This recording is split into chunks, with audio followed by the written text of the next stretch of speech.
અંકોડિયા ગામની સીમમાં મળી આવેલી અજાણી મહિલાના હત્યાકાંડનો ભેદ વડોદરા ગ્રામ્ય પોલીસે ગણતરીના કલાકોમાં જ ઉકેલ્યો છે. સીસીટીવી ફૂટેજ અને ટેકનિકલ સર્વેલન્સના આધારે મૃતકની ઓળખ ગોરવા વિસ્તારની અજીઝા બાનુ તરીકે થઈ છે. તપાસમાં ખુલ્યું કે અજીઝા બાનુને ટુ વ્હીલર પર લઈ જઈ પહેલા દુપટ્ટાથી ગળું દબાવી હત્યા કરવામાં આવી હતી. 40 લાખના વીમાની રકમ મેળવવાના લોભે આ કાવતરું બહેન ફિરોઝા બાનુ અને રમીઝ રાજાએ ઘડ્યું હતું.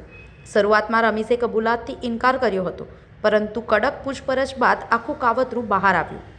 એલસીબી, એસઓજી અને તાલુકા પોલીસની સંયુક્ત કાર્યવાહીથી ઓપરેશન પરાક્રમ હેઠળ આ ગુનાનો ઝડપી ભેદ ઉકેલાયો છે.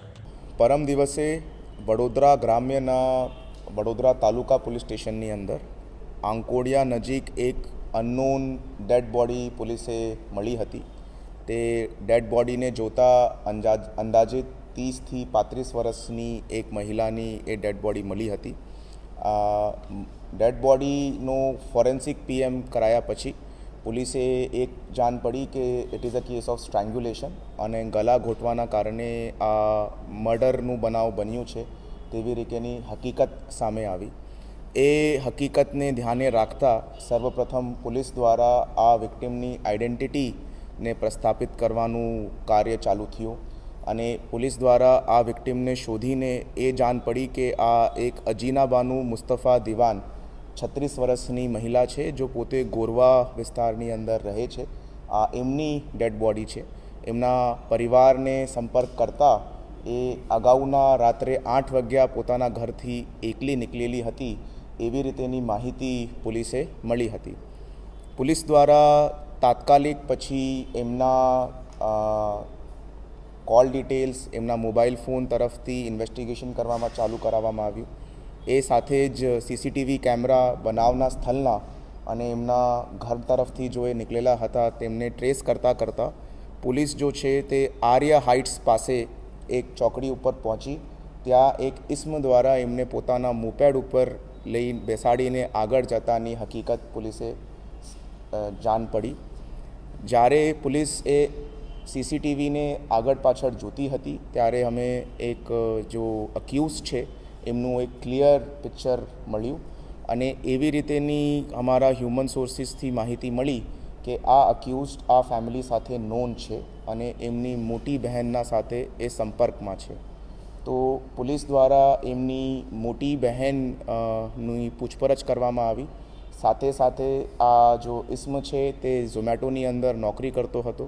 તો ઝોમેટોના રિજનલ પ્રેસિડેન્ટ સાથે વાત કરીને એમના તમામ રાઇડર્સની ડિટેલ બહાર કાઢવામાં આવી.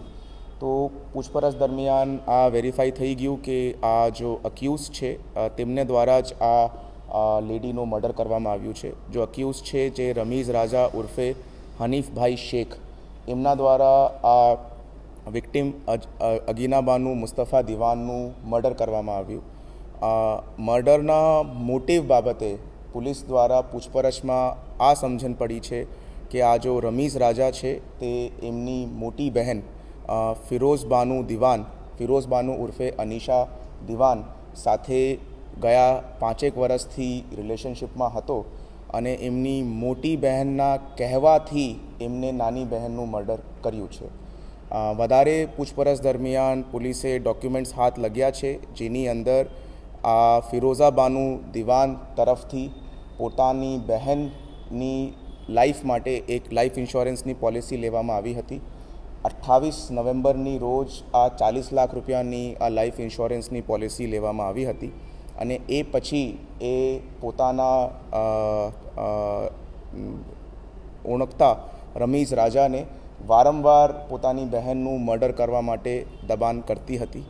2 વખત અગાઉ પણ એમને આ ઇસ્મ પાસે મર્ડર કરવાના હેતુથી પોતાની બહેનને મોકલાયો છે, બટ એ રમીઝ રાજા દ્વારા એમને પરત મોકલવામાં આવ્યું હતું અને આ જો ત્રીજી વખત છે જે તે સમયે એમને પોતાની બહેનને શ્રમ કાર્ડ બનાવવાના બહાને કે આ ભાઈને હું ઓળખું છું, પોતાના પરિવારના બધા લોકો એને પહેચાનતા હતા, એમની ઓળખાણ છે, તમારું શ્રમ કાર્ડ કાઢી આપશે, એ શ્રમ કાર્ડ લેવાના બહાને એ પોતાના આ રમીઝ રાજા પાસે એમને મોકલાયો હતો. રમીઝ રાજા એમને આર્યા હાઇટ્સ પાસેની ચોકડી ઉપરથી પિકઅપ કરે છે અને પછી ત્યાંથી 3 કિલોમીટર દૂર આંકોડિયા કેનાલના પાછળવાળા અંધારાવાલા એરિયાની અંદર લઈને જાય છે અને એના દુપટ્ટાથી એમનું ગળું ઘૂંટીને આ મર્ડરનું કૃત્ય કરે છે. સંવાદદાતા સાથે અભિપ્રાય ન્યૂઝ વડોદરા.